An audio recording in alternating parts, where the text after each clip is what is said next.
Gloire de Tout-Puissant, merci encore pour ce matin pour cette émission, la méditation du jour. Prenons le contrôle et l'inspiration pour l'unique gloire du seul nom de Jésus-Christ. Au nom de Jésus-Christ. Enfant de Dieu, de là où tu m'écoutes ce matin, paix et grâce de notre Seigneur Jésus-Christ sur toi. Ce matin, nous continuons toujours sur la crainte de Dieu. Ce que je voulais que nous méditions ce matin, c'est comment avoir la crainte de Dieu. Comment marcher dans la crainte de Dieu. Je voudrais que tu comprennes ce matin qu'il y a un élément indispensable dont le chrétien a besoin dans sa vie pour marcher dans la crainte de Dieu. Il y a une personne qui est incontournable pour que le chrétien puisse se définir dans la crainte de Dieu. Il faut cette personne dans la vie du chrétien pour que le chrétien commence sa vie dans la crainte de Dieu. Sans cette personne, aucun homme dans ce monde ne peut véritablement marcher dans la crainte de Dieu. Dans le livre de Ésaïe 11, verset 2, il est écrit « L'Esprit de l'Éternel reposera sur lui, esprit de sagesse et d'intelligence, esprit de conseil et de force, esprit de connaissance et de crainte de l'Éternel. » Je veux que tu comprennes ce matin que la crainte de Dieu commence le jour où le Saint-Esprit vient habiter dans le cœur du chrétien, ou vient habiter dans le cœur d'un homme. Sans l'Esprit de Dieu, il est impossible que l'homme puisse craindre Dieu. C'est le Saint-Esprit qui suscite, qui inspire chez l'homme la crainte de Dieu, le respect de Dieu, l'honneur de Dieu. Parce que l'Esprit de Dieu nous enseigne à connaître véritablement ce Dieu. Et plus tu connais Dieu, plus tu vas le craindre. Plus tu connais Dieu, plus tu vas le respecter. Plus tu connais Dieu, plus tu lui es soumis. Plus tu connais Dieu, plus tu deviens semblable à Jésus-Christ dans sa mort et dans sa résurrection. Voilà pourquoi la Bible dit ici l'esprit de la connaissance et de la crainte de Dieu.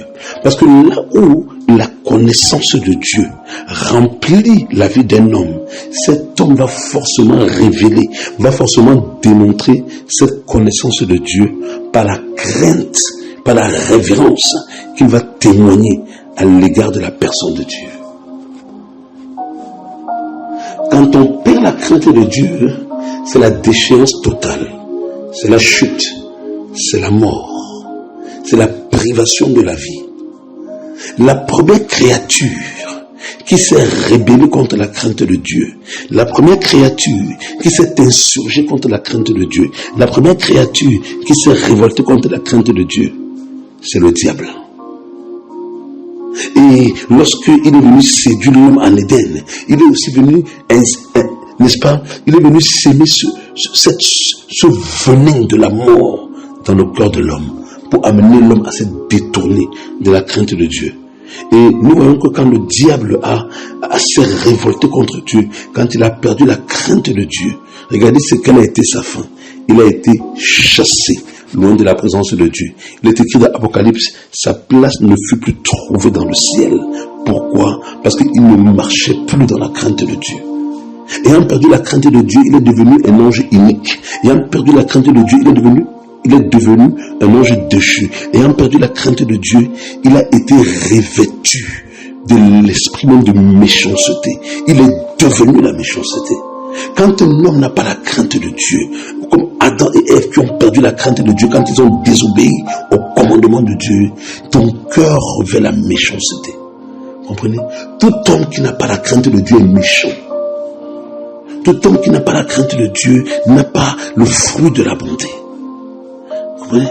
Parce que la première créature qui s'est détournée de la crainte de Dieu est devenue inique, cruelle.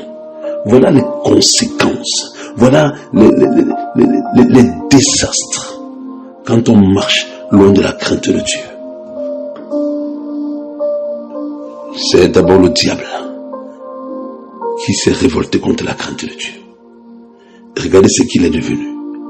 Plus tard aussi, Adam et Ève, séduits par le diable, se sont éloignés de la crainte de Dieu, ont perdu la crainte de Dieu. Oh, les conséquences ont été dramatiques. Lorsque un homme vit loin de la crainte de Dieu, sa vie va connaître le drame le plus terrible de tous les temps, c'est l'enfer. La Bible dit dans le livre de Matthieu 10, ne craignez pas celui qui peut tuer le corps, craignez plutôt celui qui peut faire périr l'âme et le corps dans le feu de la géhenne. Que le Seigneur nous inspire par son esprit à avoir la crainte de son nom, afin que nous n'ayons pas part au châtiment éternel du diable. Ne jouons pas avec Dieu, et moi-même en premier, mais demandons au Seigneur la grâce d'être revêtu de la crainte de Dieu, que le Saint-Esprit inspire en toi la crainte de Dieu, afin que tu vives éternellement, au nom puissant de Jésus-Christ de Nazareth.